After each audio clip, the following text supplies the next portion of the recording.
You're listening to an Airwave Media Podcast. Feel like who art ed? Try to slice it. Who art ed? Mr. Wood art ed me. Good. Either way, it's ambiguous. It works on so many levels. I know. That's off to a great start. Welcome to Who Arted, weekly art history for all ages. I'm your host, Kyle Wood. Now, as it's the start of the holiday season, I thought I would focus on a holiday classic. So today I want to cover a little bit of the backstory and the artistry of Home Alone. The year was 1989. John Hughes was embarking on a grand European vacation with his family. The excitement of the trip was palpable, but amidst the whirlwind of packing and preparations, a nagging worry crept into Hughes's mind.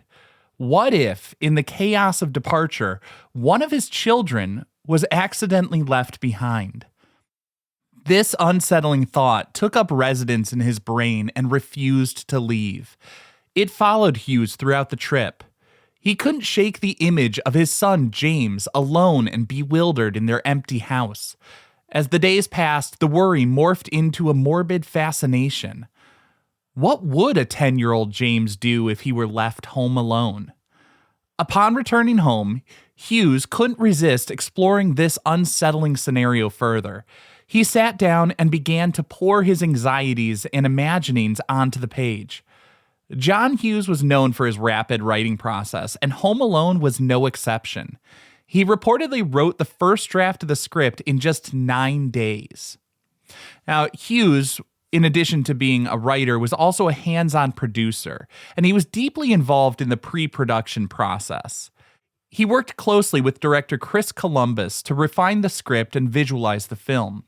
One of the major challenges was striking the right tone. I mean, when you think about it, all the elements of the story could make for a haunting tragedy. A young child abandoned by his parents, two middle-aged men stalking the little boy and attempting to break into his home when they know his parents are away and nobody can hear him scream. But Hughes and Columbus saw the potential to make the film thrilling and suspenseful, but also funny and heartwarming. Balancing the slapstick comedy with genuine emotion and suspense was crucial. In the film, Kevin McCallister, a mischievous and resourceful 8-year-old, is accidentally left behind when his family jets off to Paris for the holidays. Initially, he's thrilled at the newfound freedom, but Kevin soon realizes the dangers of being home alone. Two bumbling burglars, Harry and Marv, set their sights on the McCallister house, unaware of the booby traps and hilarious tribulations that await them. There's an old saying that tragedy plus time equals comedy.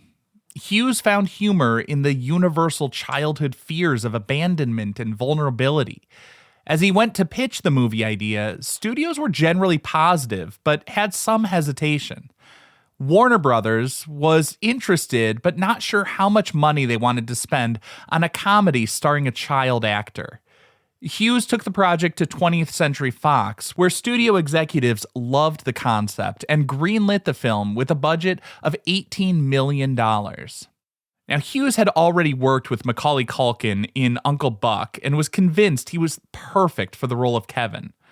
Columbus, however, insisted on auditioning 200 other children before he ultimately agreed that Culkin was the best choice. The filmmakers also needed to cast the perfect house to represent the McCallister home. A grand, traditional American house with plenty of space for Kevin to run around and set his traps.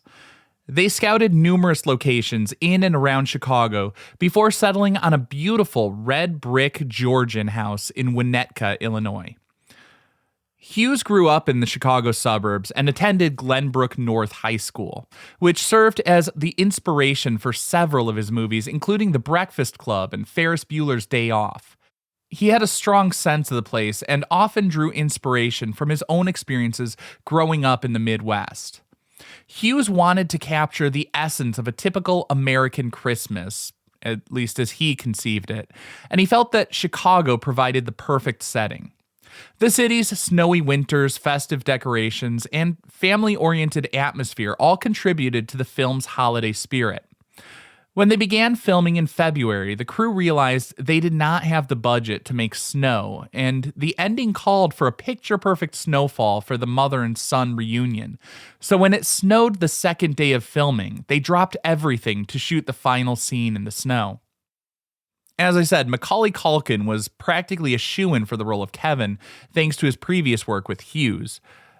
Joe Pesci and Daniel Stern were cast as the bumbling burglars, Harry and Marv, respectively.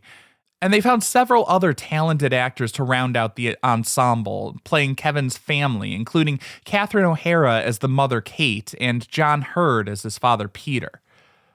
John Candy, a close friend of Hughes, made a memorable cameo appearance as Gus Polinski, the polka king of the Midwest, who helps Kate get back to Kevin. Candy was a big star at the peak of his fame, and as a favor to his friend, who had also helped launch his career, he agreed to work for scale, but could only make it for one day of filming. Amazingly, John Candy filmed all his scenes in a single 23-hour marathon shoot. He improvised much of his dialogue, including the famous line about leaving his son on a funeral home doorstep. Now, John Candy wasn't the only one in a time crunch. The entire production needed to be completed on a tight timeline to be ready for release during the 1990 holiday season. This was particularly difficult for a movie with a child in the lead role. Macaulay Culkin was only 10 years old during filming, and child labor laws restricted his working hours. This meant scheduling had to be very carefully planned around his availability, and sometimes scenes had to be shot with stand-ins acting opposite the adult actors. While they had to be careful not to overwork the young lead, they did value his talent and his insights even off camera. Macaulay Culkin was actively involved in brainstorming and designing some of the booby traps that Kevin uses to thwart the burglars. His ideas added to the film's creativity while giving it authentically childlike ingenuity. Now, after a short break, I want to look at the film for its artistry and just think about why it continues to be so beloved even decades after it was first released.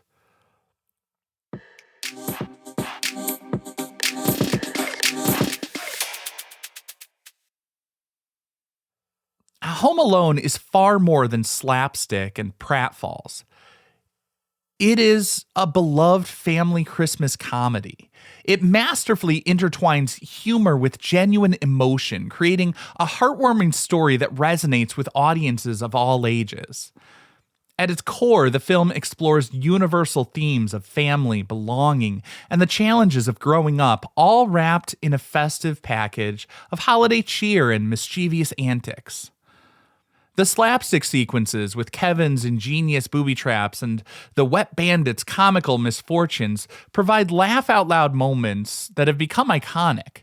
Yet these comedic scenes are interwoven with moments of genuine tenderness and vulnerability.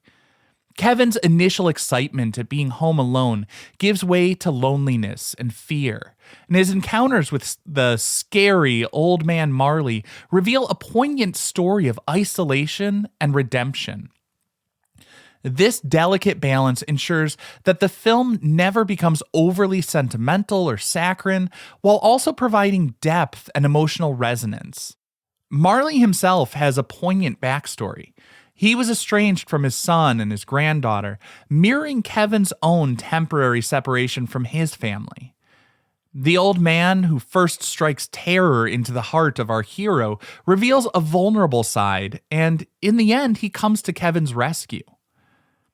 Kevin McCallister's story arc is the classic hero's journey, as described by Joseph Campbell.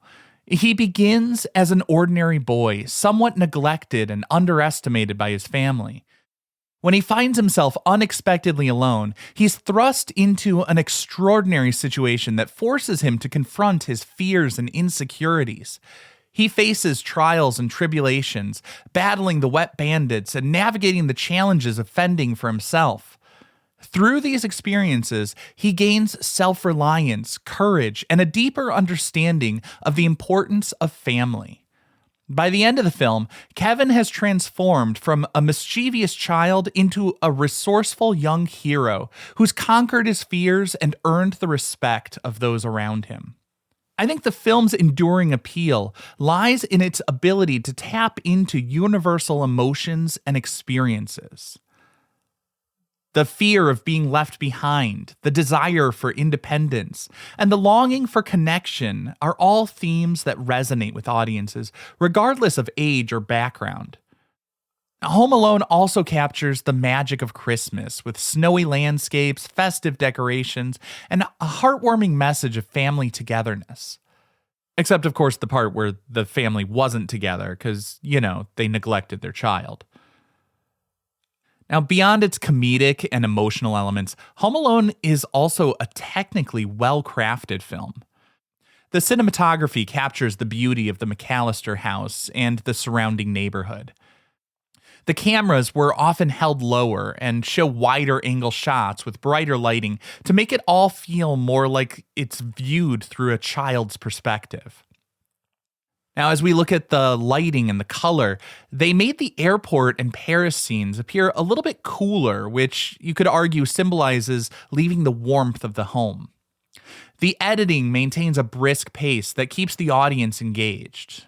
The score, composed by John Williams, perfectly complements the film's tone, blending whimsical melodies with moments of suspense and drama. The cast performed brilliantly. Macaulay Culkin delivers a charismatic and endearing performance as Kevin, capturing the character's mischievous spirit, but also with a bit of vulnerability. Joe Pesci and Daniel Stern are hilarious as the wet bandits, and their comedic timing and physical comedy add to the film's entertainment value. An interesting note on some of that physical comedy, if you look very carefully, you might notice something looks a little bit off as Daniel Stern falls down the back staircase.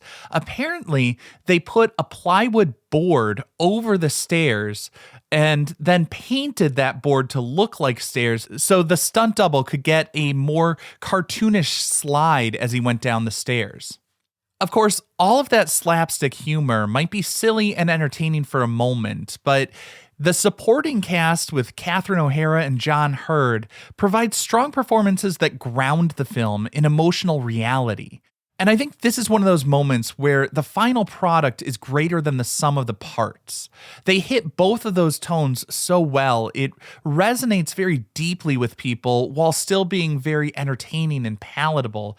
And that is the recipe for a brilliant film. And these filmmakers were brilliant. They were thoughtful in so many details that could easily be overlooked. The black and white gangster movie that Kevin uses to scare the burglars, it's called Angels with Filthy Souls. That's not a real film. It was made for Home Alone, but it's filled with references and dialogue that sounds like it came from real gangster films with James Cagney. And that title, Angels with Filthy Souls, would seem to reference the actual movie Angels with Dirty Faces from 1938. I love the fact that in Home Alone 2, Kevin is watching Angels with Filthier Souls, I suppose a sequel to the gangster movie that he watched in the original. That's not the only time they're referencing film history. The scene where Harry peers through the doggy door is a direct homage to Alfred Hitchcock's Rear Window. Also, the film's score, composed by John Williams, includes subtle nods to Bernard Herrmann's scores for Hitchcock films, with the shifts in dynamics and the use of high-pitched strings to convey tension in scenes where Kevin feels scared. People also point to the movie poster for Home Alone, saying it seems to mirror Edward Munch's painting, The Scream. By referencing it, the Home Alone poster instantly taps into that familiarity and gives the movie a sense of iconic status even before audiences see it. When you stop to break it down, The Scream is about immense inner turmoil as Monk was overwhelmed by anxiety and the scream of nature, the din of the world around him, being too much for him to handle. Now, Kevin screams as he puts on aftershave, which at first seems like a simple joke about a child being caught off guard as he plays with his father's shaving kit, but also underlying that, there's this serious insecurity of a child trying to act like an adult, taking on adult roles and not quite knowing how to carry it all out. In that case, they're letting us play around with and enjoy the lighter side of some serious issues. But in other instances, they actually pulled back a little bit and, thought about who the jokes might hurt. The photo of Buzz's girlfriend that Kevin finds and uses to scare Marv wasn't actually a real girl. The filmmakers thought it would be too cruel to use a picture of a real girl and make fun of her looks. So they had somebody from the art department dress up in a wig and pose for the photo.